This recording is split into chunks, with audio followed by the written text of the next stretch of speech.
が世界一になる。俺は俺のゴールで勝ちたい。ブルーロック。潔、ビビってんの？ここはワクワクするとこでしょ。俄然燃えてきた。俺がお前に勝って下僕にしてやんよ。どけ！俺がキングだ。てめえを王座から引きずり下ろす。俺がナンバーワン。俺がキングだ。俺が勝つ。世界一は俺だ。俺が世界一のストライカーになる。ブルーロック。Ah là là, Blue Lock, mais quelle dinguerie! Je me suis pris une claque. Juste ce manga c'est incroyable, genre vraiment. Juste par les dessins, nos yeux sont éblouis, genre d'une beauté. C'est insane. C'est vraiment un manga qui rend hommage au sport qui est si beau, le football. Après Inazuma Eleven, où on y trouvait des techniques comme par exemple tornade de feu ou encore ballon illusoire, qui restait tout de même un animé très cool de foot, mais qui sortait un peu beaucoup du réalisme. Et après Olive Tom, ou plutôt Captain Tsubasa, où genre tu sais les terrains faisaient plus d'une centaine de kilomètres on dirait. Là, avec Blue Lock, on entre vraiment dans un enjeu, si je peux dire, terrifiant. Et c'est genre un manga follement excitant comme le dirait Senku, qui nous fait suer à chaque chapitre tellement il y a de... Et même ceux qui ne sont pas adeptes du football, je vous promets, vous allez aimer. Parce que si c'était juste un manga classique du foot, je vous l'aurais pas présenté. Là, c'est incroyable. Donc bon. Mais bon, c'est quoi Blue Lock? Hein? Qu'est-ce que Blue Lock? Blue Lock, c'est ça. Blue Lock est un manga prépublié depuis août 2018 dans le Weekly Shonen Magazine chez Kodansha et compte à ce jour 12 tomes publiés en volume relié aussi chez Kodansha.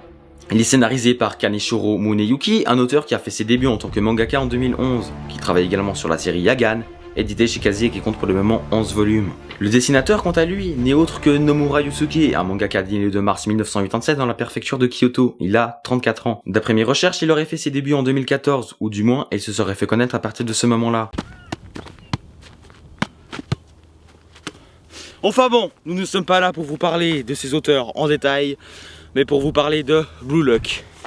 Le manga commence par l'élimination du Japon en 8ème de finale à la Coupe du Monde en 2018, ce qui fait réagir Henri Teyori, une nouvelle membre de la Japan Football Association, la JFA, en disant qu'elle recommandait de mettre en place un plan pour que le Japon ne se retrouve plus encore dans cette impasse de la défaite du Japon tôt dans la compétition. Le président de la JFA lui répondit alors que le football n'était qu'un business et que le Japon ne pourrait jamais gagner la Coupe du Monde, et si tout à coup son plan échouerait, il y aurait une perte de bénéfices au sein de la JFA. Henri Teyori ne resta alors pas sans rien faire, insista et lui montra son plan qu'elle avait organisé au préalable.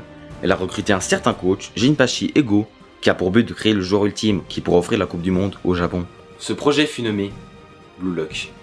Nous suivrons alors un jeune attaquant, Isagi Yoichi, qui a malheureusement échoué avec son équipe de foot à se qualifier dans le championnat de foot japonais. Son rêve de devenir le joueur phare du Japon et d'un jour pouvoir gagner la Coupe du Monde s'écroula.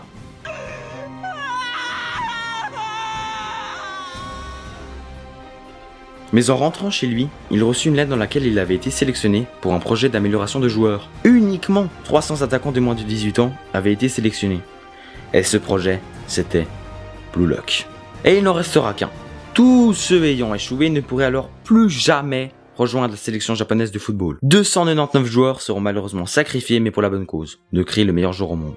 Et une fois arrivé, pas le temps de traîner qu'un test va débuter. Pour être plus précis, un test d'égoïsme. Ils vont jouer au loup dans un temps imparti de 136 secondes. Le but ? Shooter sur une des personnes pour qu'elle devienne à son tour le loup. Et pour gagner, il faut finir sans l'être. Cela permettra déjà au début de l'histoire d'éliminer plusieurs participants. C'est un test que Jinpachi Ego a conçu pour avoir une idée de l'égoïsme qui sommeille en chacun d'eux.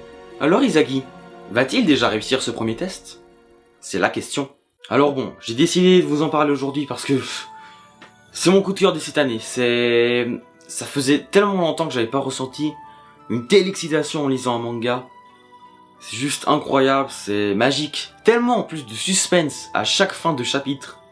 C'est incroyable. Et en une semaine, j'ai lu, ou plutôt dévoré, les 123 chapitres qui étaient sortis à ce moment-là. Et malgré que j'ai plein de cours et tout, j'ai lu 123 chapitres en une semaine. En même moins d'une semaine, je crois. Enfin bon, donc je pense que là, vous ressentez un peu mon amour pour ce manga. Ce chef-d'œuvre. Et il faut rappeler que je lis pas beaucoup Scan habituellement. Et là, avec Blue Lock, je me rendais même pas compte. Pour moi, je tenais un manga dans ma main. C'était incroyable. Dans ce manga, on a une ambiance très shonen où le héros principal va se surpasser et dépasser ses limites, mais tout en étant confronté à des problèmes majeurs. Il devra se surpasser, oui, mais en comprenant comment jouent les autres joueurs, tout en étant guidé par le monstre qui est en lui. Car oui, les personnages ont des monstres en eux qu'ils doivent dompter. Alors non, ce n'est pas un monstre au premier degré, mais c'est comme un esprit si l'on veut.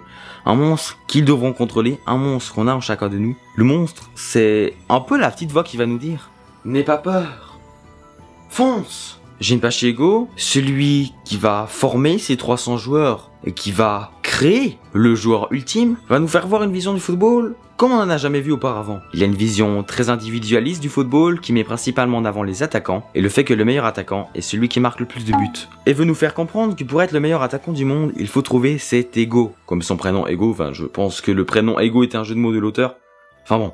L'ego qu'ils devront trouver permettra aux joueurs de marquer des buts pour prouver que c'est les meilleurs. Ça sera ça, leur volonté. Comme par exemple Baro, qui vous verrez rencontrera plusieurs problèmes et pour les surmonter, devra changer sa vision des choses tout en gardant son ego et son égoïsme pour pouvoir marquer et montrer que c'est lui le meilleur. Tous les joueurs qui ont été sélectionnés sont aux yeux de Jinpachi des diamants bruts qu'il faudra forger au cours de cette formation. Dans cette histoire, on va suivre des personnages qui sont à la fois des alliés et des rivaux. C'est-à-dire que par moments, ils devront s'entraider pour parvenir à réaliser quelque chose, mais qui n'a que l'intérêt de sa propre personne. Et il va y arriver qu'il y ait des alliances. Mais qui dit alliance dit des coups bas. Mais il y aura aussi par moments un grand esprit d'équipe avec des stratégies mises en place, avec toujours une grande rivalité dans l'équipe et beaucoup d'égoïsme. Et pour pouvoir s'améliorer et évoluer en tant que bon attaquant, il va falloir se centrer sur soi-même et ne penser qu'à soi. Penser que quand on a gagné, battu son adversaire, on l'a fait perdre. Mais pourquoi avons-nous gagné?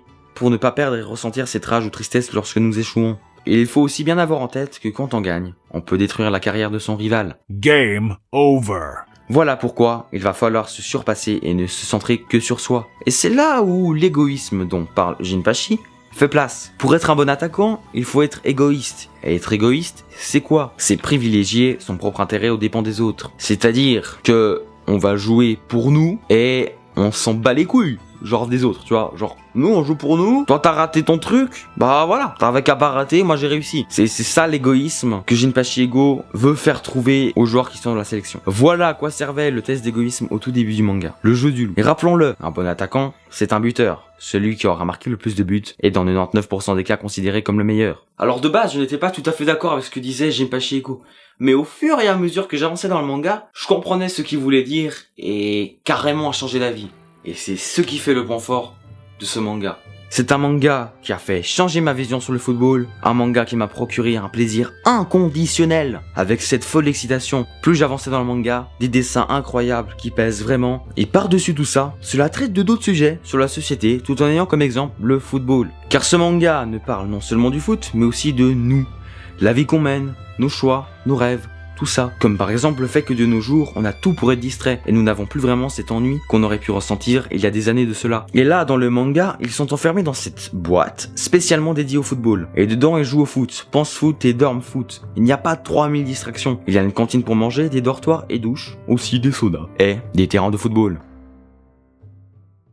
Bref, merci beaucoup d'avoir regardé cette vidéo, j'espère qu'elle vous aura plu, qu'elle vous a aussi donné envie de lire Blue Lock.